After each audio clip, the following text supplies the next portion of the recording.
the world's great novel.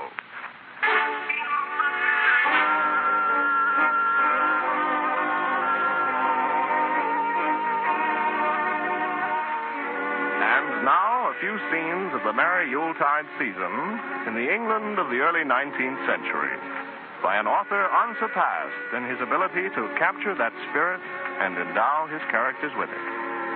The National Broadcasting Company presents the Christmas chapters from Charles Dickens' Pickwick Papers, another in our series of books that live the world's great novel.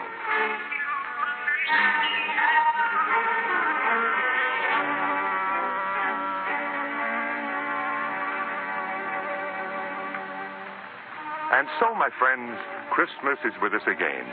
The season of hospitality, merriment, and open-heartedness.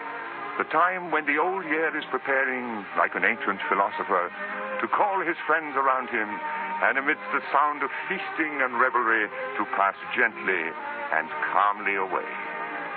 And it was in this spirit that the 4 honorable members of the Pickwick Club left London to spend the holidays with the Wardle family and other friends at Manor Farm in Dingley Dell. As the Muggleton coach rumbles over the wide open country, the Pickwickians sit well wrapped in greatcoats and comforters. The 2 gentlemen to the left are Mr. Augustus Snodgrass and Mr. Nathaniel Winkle. On the right hand, we have Mr. Tracy Tupman, the too susceptible Tupman, who, in spite of his experience and mature years, is still the victim of the most interesting and pardonable of human weaknesses, love. Time and feeding have expanded that once romantic form. But the soul of Tupman has known no change. Admiration of the fair sex is still its ruling passion. And his thoughts dwell happily upon Mr. Wardle's spinster sister Rachel, in whose presence he shall soon be basking. And last, but certainly not least, that gentleman nearest the window, the bald head, the circular spectacles and twinkling eyes, belong to Samuel Pickwick himself, the leader of this illustrious and select group. Now they've reached their destination and the holiday is about to begin. You and I shall treat these merry days as one does a heavy-laden table, sampling the choicest bits here and there, it being beyond our power to experience the whole of it. Ah, gentlemen. As Mr. Pickwick alights from the coach, followed by his faithful servant, Sam Weller, he comes face to face with Mr. Wardle's favorite page, better known by the distinguishing appellation of the Fat Boy. Aha, Fat Boy. Aha, Mr. Pickwick. I see you're fatter than ever, and you look rosy enough, my young friend. I've been asleep in front of the taproom fire at the Blue Lion, waiting the coach. Master sent me over with the shay cart to carry your luggage up to the house. Fine, fine. And how is everyone at the house? All's well, sir. Gentlemen, Tupman, Snodgrass, Winkle. Here, Pickwick. See who has been sent to meet us. Aha, Fat Boy. Aha, sirs. Welcome to Dingley Dell. Oh, thank you, and glad we are to be here. The Fat Boy was just reporting all well at the house. Fine spirit. Have all the other guests arrived, Fat Boy? I should hope, sir. Else there mayn't be enough food for the servants. I think Mr. Winkle's interest centers in one particular guest, Fat Boy. Has the lovely Miss Arabella Allen appeared? Yes, in shiny new boots with fur around the tops. The whole group of them is out walking in the fields now. Mr. Wardle, his 2 daughters, Miss Emily and Miss Isabella, ever so many. And tell me, Fat Boy, is Mr. Wardle's sister in the walking party? The spinster aunt, Miss Rachel? Aye, sir. The young in heart are never old. Well, Mr. Snodgrass, since Mr. Tupman pines for Miss Rachel, and Mr. Winkle for the lovely Arabella, and we have a healthy wish to see our friends, I suggest we walk forward at once. Agreed.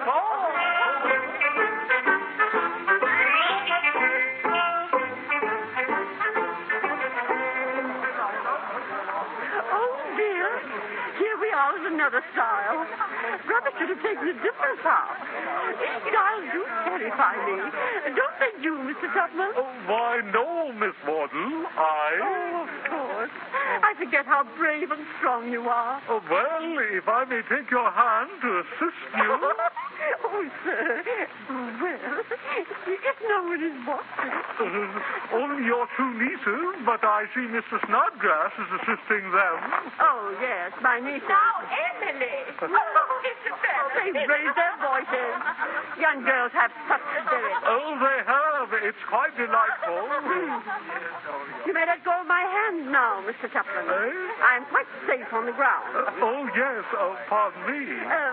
Tell me, Mr. Tupman, do you think my dear niece is pretty? Why should if their aunt wasn't here? Oh, you naughty man. But really, if their complexions were a little better, don't you think they would be nice-looking girls? By candlelight? Yes, I think they would. Oh, you will? I know what you're going to say. What? You were going to say that Isabel stoops. I know you were. You men are such observers. Why? Well, so she does. It can't be denied. And certainly, if there is one thing more than another that makes a girl look ugly, it is stooping. I often tell her that when she gets a little older, she'll be quite frightful. Oh, well, you are a quill. Oh, what a sarcastic smile. I declare I'm quite afraid of you. Afraid of me? Oh, you can't disguise anything from me. I know what that smile means very well. What? You mean that you don't think Isabella's stooping is as bad as Emily's boldness? Well, she is bold. You cannot think how wretched it makes me sometimes. I'm sure I cry about it for hours together. My dear brother is so good and so unsuspicious that he never sees it. If he did, I'm quite certain it would break his heart.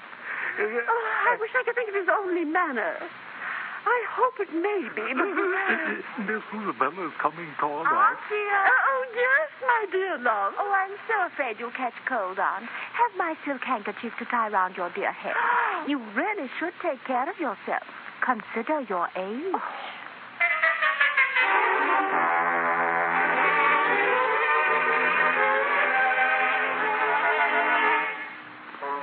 Now we shall leave Miss Wardle and Mr. Tupman and look upon other scenes of this Pickwickian Christmas. After a hearty dinner that night came the ball. The best sitting room at the Manor Farm was a good, long, dark, paneled room with a high chimney piece. At the upper end of the room, seated in a shady bower of holly and evergreens, were the two best fiddlers in all Muggleton. The carpet was up, the candles burnt bright, the fire blazed and crackled on the hearth, and merry voices and light-hearted laughter rang through the room. If anything could have added to the interest of this agreeable scene, it would have been the remarkable fact of Mr. Pickwick's appearing without his gaiters for the first time within the memory of his oldest friend. You mean to dance? Of course I do. Don't you see I'm dressed for that purpose? Speckled silk stockings, smartly tied pumps. Yes, Mr. Pickwick, you are indeed dressed for the purpose. And you in silk stock? And why not, sir? Why not, Mr. Tupman? Of course, there's no reason why you shouldn't wear them. I imagine not, sir. I imagine not. They're a pretty pattern. I hope they are. You see nothing extraordinary in these stockings? As stockings, I trust, sir? Certainly not, sir. Then I believe we are all ready. Let us have the music. Music! I shall start the reel.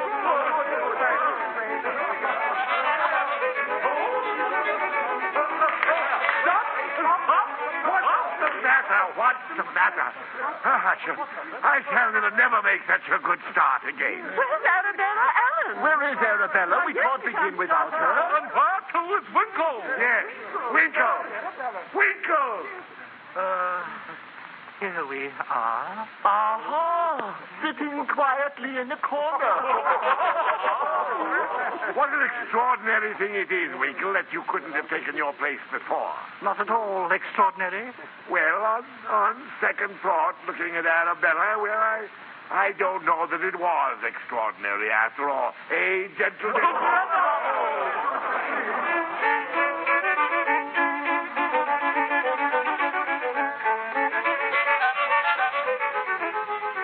While the guests dance, let us glance into the kitchen, where Sam Weller has engaged the fat boy in conversation. So you say the family house game's in the kitchen later tonight, eh? Always on Christmas Eve. Master wouldn't neglect to keep it up on any account. Your master's a very pretty notion of keeping anything up. I never seen such a regular gentleman. Oh, that he is. And don't he breed nice pork? I'll tell you what, you young boa constructor. If you don't sleep a little less and exercise a little more, when you comes to be a man, you'll be laying yourself open to the same sort of personal inconvenience as was inflicted on the old gentleman as wore the pigtail. Well, what happened to him? I'm going to tell you. He was one of the largest patterns as was ever turned out. Regular fat man, as hadn't caught a glimpse of his own shoes for 45 years. Oh. That he hadn't. And if you put an exact model of his own legs on the dining table before him, he wouldn't have known them. Well, he always walks to his office with a very handsome gold watch chain and a gold watch in his fob pocket as was worth... I'm afraid to say how much. But as much as a watch can be. You'd better not carry it there watch, says the old gentleman's friends. You'll be robbed on it, says they. Sure I, says he. Yes, you will, says they. Well, says he, I should like to see the thief as could get this here watch out. For I'm blessed if I ever can. It's such a tight fit. And whenever I wants to know what's o'clock, I'm obliged to stare into the baker's shop, says he. But at last one day, the old gentleman was a-strolling along when up came a pickpocket and a little boy. The little boy rushes straight head foremost into the old gentleman's stomach, and for a moment doubles him right up with the pain. Murder, says the old gentleman. All right, sir, says the pickpocket, helping him to straighten up. But when he comes straight again, the watch and chain were gone, and what's worse than that old gentleman's digestion was all wrong ever afterwards, to the very last day of his life. So just you look about you, young feller, and take care you don't get too fat.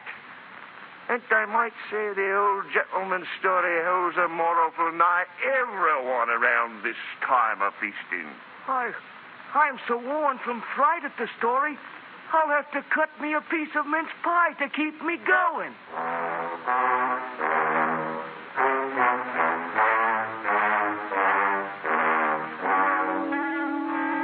When the ball ended, all the guests repaired to the kitchen, where they joined the servants in swapping stories as they sat about the blazing fire and drank from the water.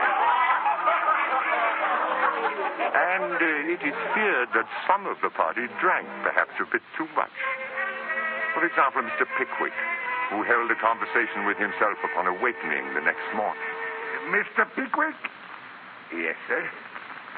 Do you have a confused recollection of having severally and confidentially invited somewhere about 45 people to dine with you at the George and Vulture the first time they come to London? I fear I have such a recollection, sir. Then I consider, sir, that is a pretty certain indication that you took something besides exercise on the night past.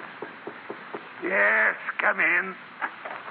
Good morning, sir, and a Merry Christmas. Oh, yes, and thank you, Sam. The same to you. I'll put your warm water on the table, sir. Well, Sam, is it a frosty Christmas? Water in the wash-hand basins of Muscovy, sir. Severe weather, Sam. Fine time for them it is well wrapped up, as the polar bear said to himself when he was practicing his skating. True, yes, true. I shall be down in a quarter of an hour, Sam. Very good, sir. There's a couple of sawbones downstairs. A couple of what? A couple of sawbones, sir. What's a sawbones? What? Don't you know what a sawbones is, sir? I'm not the least abashed to admit I do not. Oh, but I thought everybody knew that sawbones was a surgeon. Oh, a surgeon, eh? Oh, just that, sir. These here ones, as is below, though, ain't the regular thoroughbred sawbones. They're early in training. In other words, they're medical students, I suppose. In other words, sir, one is the brother of Miss Arabella Allen, and t'other is his friend. Capital. I'm glad they're here. They're fine fellows, Sam. Fine fellows. You haven't yet seen them, sir. Nevertheless, I know they're very fine fellows, with judgments matured by observation and reflection, and tastes refined by reading and study. I'm very glad about it. They're smoking cigars by the kitchen fire. Just what I like to see. And one on 'em's got his legs on the table and is drinking brandy neat, while the other one, him in the barnacles, had got a barrel of oysters between his knees, which he's opening like steam. And as fast as he eats them, he takes aim with the shells at the fat boy sleeping in the chimney corner. Eccentricities of genius, Sam. Eccentricities of genius. I must hurry down to meet them.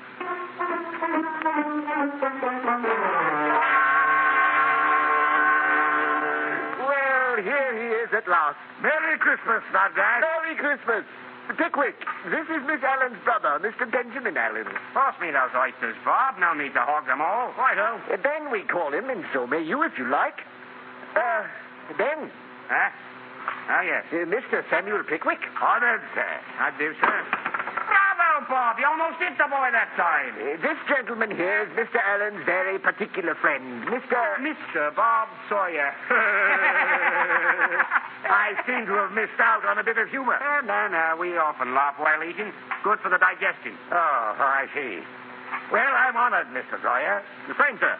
Pass the spiced beef, then. Well, Pickwick, we might as well partake of some breakfast ourselves. Yeah, better set to it if you hope to get any. We've got great appetites. Bread, please. There you go. Splendid morning, gentlemen. Mm-hmm. Pass the mustard, Ben. Have you come far this morning, gentlemen? Blue Lion at Muggleton. Oh, you should have joined us last night. So we should. But the brandy was too good to leave in a hurry, wasn't it, Ben? And the cigars were not bad, or the pork chops either, were they, Bob? Decidedly not. The very thought of that food renews my appetite for this breakfast. Well, take away, Bob. So I do, Ben. You know, there's nothing like dissecting to give one an appetite. Here, please pass that fowl. Hush, gentlemen, pray. I see a lady approaching. If it isn't my dear sister. And Mr. Winkle. Why, Ben, I didn't expect to see you. Merry Christmas, Arabella. Why are you here? Come to take you home tomorrow. Oh, no. And the fame of the food at Manor Farm is not to be laughed at. Oh, Ben. Don't you see Bob Sawyer, Arabella? Your old friend Bob. Lovely as ever, Arabella. I'm pleased to see you, Mr. Sawyer. Ben, dear, have you been introduced to Mr. Winkle? Oh, I've not been, but I should be very happy to be, Arabella. My brother, Ben, Mr. Winkle. Winkle. Your servant, sir. And this is my very particular friend, Mr. Bob Sawyer. Cheerio. How do you do? Well, you two look rosy and healthy. I gather you had a brisk morning walk. Oh, yes, Mr. Pickwick. It's delightful out if one keeps walking. To keep up the circulation? Circulation. Blood. I say, if any of you feel the necessity of being bled, I'm just your man. Righto. Bob's a capital bleeder. Oh, Ben, please. Don't tell me you're a queasy person, Mr. Winkle. Not in the slightest, sir. Well, I suggest you two sit down and have a bit of breakfast. You must be ready for it after your long tramp. And I insist that the lovely Arabella sit next to me. Well, It's been too long since last we saw each other. Allow me. Thank you. Aren't you going to sit down with us, Mr. Winkle? Yes, I was... Oh, there's a vacant chair between Mr. Snodgrass and Ben. Thank you so much.